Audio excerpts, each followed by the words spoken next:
When my best friend, Trisha Tate, finds out I have secretly switched my husband's used rubber with her father-in-law's, she has a full-on meltdown right then and there. In my last life, Trisha had been abused by her husband and asked to stay at my place for a while. I felt sorry for her and agreed to let her stay temporarily, but just 2 weeks later, she unexpectedly found out she was pregnant. I was about to ask her what had happened when her husband suddenly showed up and broke my husband's leg.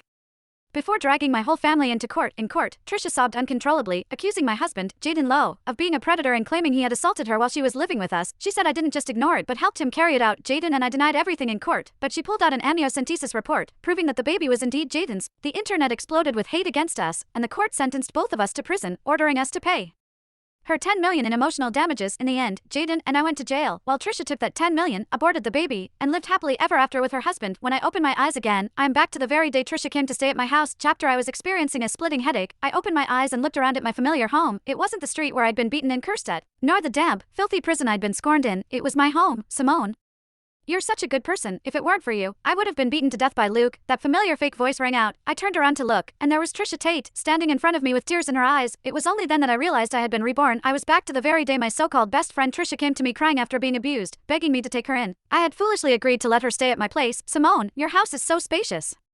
A high-rise unit like this must be worth a few million, right? Before I could respond, she was already inside, her eyes greedily scanning every corner of the place. Just then, my husband, Jaden Lowe, came home from work. The moment she saw him, Trisha quickly fixed her hair and even pulled out a compact to pat her face before walking over and saying in a gentle voice, "This must be your husband, Jaden, right? I think I only saw him once at your wedding. What an outstanding man." As she spoke, she took a step forward, her posture all delicate and coy. Jaden frowned slightly and stepped back. "You're too kind." I knew from his reaction that he was already wary of Trisha. Jaden's family was in business, and he was basically a trust fund kid with a bit of money. He was no stranger to women throwing themselves at him with ulterior motives, so he could always see right through their games. In my last life, he had awkwardly tried to warn me about Trisha, saying she wasn't as innocent as she looked, but I had thought he was just being judgmental about my friend. Looking back now, I must have been completely out of my mind. Just like in my previous life, Trisha suddenly started crying upon seeing that Jaden didn't respond. "Simone, you're so lucky to find such a good man, unlike me.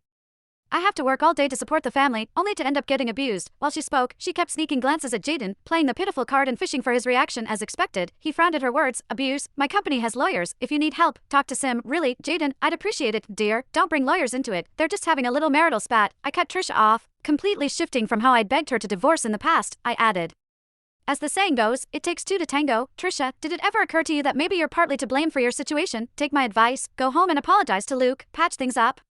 Married couples fight, but they don't hold grudges overnight. Who knows, you two might make up tomorrow." Jaden gave me a surprised look. He knew I was never the type to talk people out of divorce. Trisha was just as stunned. She blinked at me and asked in confusion, "Simone, how can you say that? I'm the victim here." "Victim?" I raised a brow at her. "If you say that, it changes everything. If you're really the victim, then Luke will be guilty of assault, and that's a criminal offense.